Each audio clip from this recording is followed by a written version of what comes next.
दोस्तों ये बात है साल 1943 की, जब दूसरी जंग अजीम के दरमियान अमेरिका के एक शहर टेनेसी से ताल्लुक रखने वाली रुथ हडल्सन ने अपने हाई स्कूल की तालीम मुकम्मल कर ली थी। हाई स्कूल की तालीम मुकम्मल होने के बाद इन्होंने जराबें तैयार करने के एक मकामी कारखाने में नौकरी कर ली, लेकिन वहां इन्होंने देखा कि इनके साथ ज्यादातर काम करने वाले करीबी शहर में बनने वाले एक कारखाने में काम करने के लिए दरख्वास्तें दे रहे हैं। इनकी कई दोस्तों ने इन्हें भी नई फैक्ट्री में नौकरी की दरख्वास्त देने का मशवरा दिया। रुथ ने फैसला किया कि वो अच्छी तनख्वाह पर एक बड़ी फैक्ट्री में काम करने का मौका नहीं गंवाएंगी। वो सोच रही थी कि अमेरिका के एनर्जी डिपार्टमेंट के इस बड़े प्रोजेक्ट में अगर इन्हें नौकरी करने का मौका मिल गया तो इनके लिए इससे बेहतर क्या। दोस्तों, कई दहाइयों बाद अब रुथ 93 साल की हैं और इन्होंने एक इंटरव्यू के दौरान इस सफर को याद करते हुए कहा कि हमें नौकरियां मिल गई थीं। रुथ और इनके वालिद इस बात से नावाकिफ थे कि वो एक नेशनल लेबोरेटरी के लिए काम कर रहे थे, जो एटम बम बनाने के खुफिया अमेरिकी मंसूबे का एक अहम हिस्सा था। इस पर हाल ही में रिलीज होने वाली मशहूर फिल्म ओपनहाइमर है। ओपनहाइमर वो माहिर तबीयत हैं जो पहला न्यूक्लियर हथियार बनाने में कामयाब हुए थे। रुथ ने अपने टीनेज के दौरान ओकब्रिज के प्लांटों में से एक Y12 में क्यूबिकल ऑपरेटर के तौर पर काम करना शुरू किया। रुथ तकरीबन 10,000 नौजवान लड़कियों के ग्रुप का हिस्सा थी, जो अनजाने में एक ऐसे काम में मसरूफ थे जो लिटिल बॉय को बनाने में अहम हिस्सा रखता था।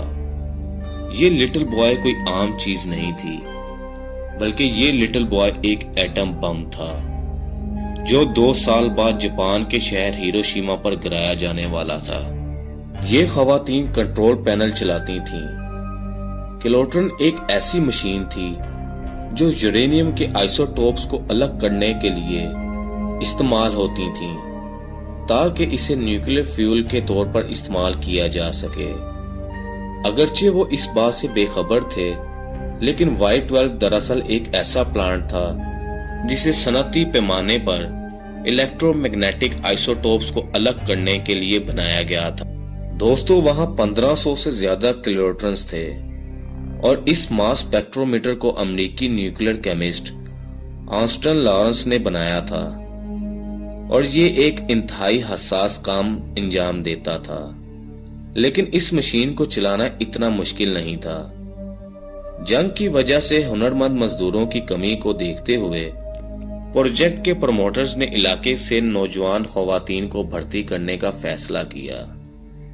चेकिंग सीरीज के जरिए इन्होंने दरियाफ्त किया कि इन लड़कियों ने बहुत से साइंसदानों के मुकाबले में इन मशीनों की निगरानी के दौरान ज्यादा बेहतर काम किया है, क्योंकि माहिरीन का रुझान मशीनों से हट जाने या इनके साथ तजर्बा करने की कोशिश में होता था। ज्यादातर लड़के जंगी महाज पर थे, इसलिए इस कारखाने में ज्यादा तादाद में लड़कियां रखी गई थीं।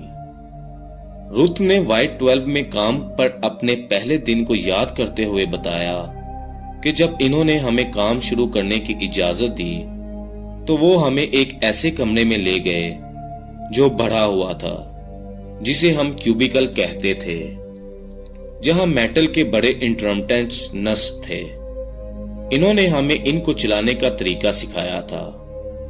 रुथ को इस वक्त की जो चीज सबसे ज्यादा याद है वो राजदारी थी, जो तमाम कामों के सिलसिले में बढ़ती जाती थी। इन्होंने कहा कि काम शुरू करने से पहले हमें कई हफ्तों तक तरबियत दी गई और पहली बात जो बताई गई वो ये थी कि वहां क्या हो रहा है या हम वहां क्या कर रहे हैं, इसके बारे में किसी से बात नहीं कर सकते। इस बारे में वो बहुत संजीदा थे। इन्होंने हमें बताया कि अगर हम कुछ करते हुए पकड़े गए तो इसके नताइज भुगतने होंगे और जुर्माने के साथ साथ हमें नौकरी से बरतरफ कर दिया जाएगा। रुथ ने तस्लीम किया कि अगर कोई इनसे पूछता कि वो क्या करती हैं तो वो इन्हें कुछ नहीं बता सकती थीं, क्योंकि सच ये है کہ وہ واقعی نہیں جانتی تھی کہ وہ کیا کر رہی ہیں، اور حقیقت یہ ایک ہے کہ رتھ کی طرح زیادہ تر خواتین یہ بالکل نہیں جانتی تھیں کہ وہ کیا کر رہی ہیں۔ رتھ نے اس انٹرویو میں یہ بھی اعتراف کیا کہ میں نے اپنے آپ سے پوچھا کہ ہم نے ایک دوسرے سے یہ کیوں نہیں پوچھا کہ ہم کیا کر رہے ہیں، ہم نے اس پر بات کیوں نہیں کی، لیکن سچ یہ ہے کہ مجھے یاد نہیں کہ اس وقت کبھی ہم نے اس پر غور کیا ہو۔ رتھ کو صرف اتنا یاد ہے کہ انہوں نے ہمیں صرف ایک ہی بات بتائی تھی کہ ہم جنگ جیتنے میں مدد کر رہے تھے، لیکن ہمیں یہ نہیں معلوم تھا کہ ہم کس چیز سے ان کی مدد کر رہے ہیں۔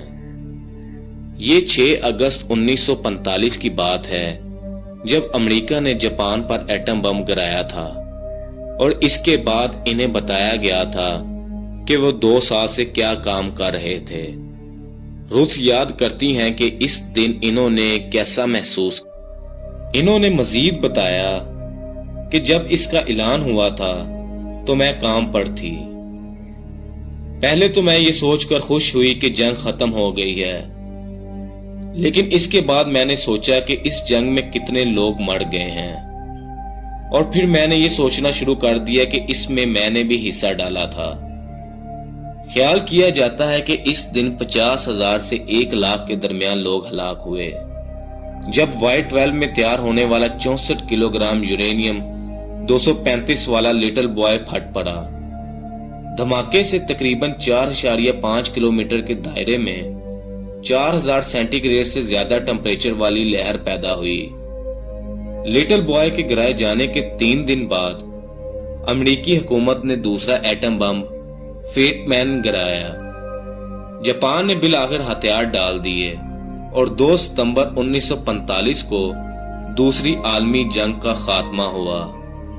دوستو، اگر ویڈیو پسند آئی تو لائک کریں، شیئر کریں، اور مزید ایسی ویڈیوز کے لیے چینل کو سبسکرائب کریں۔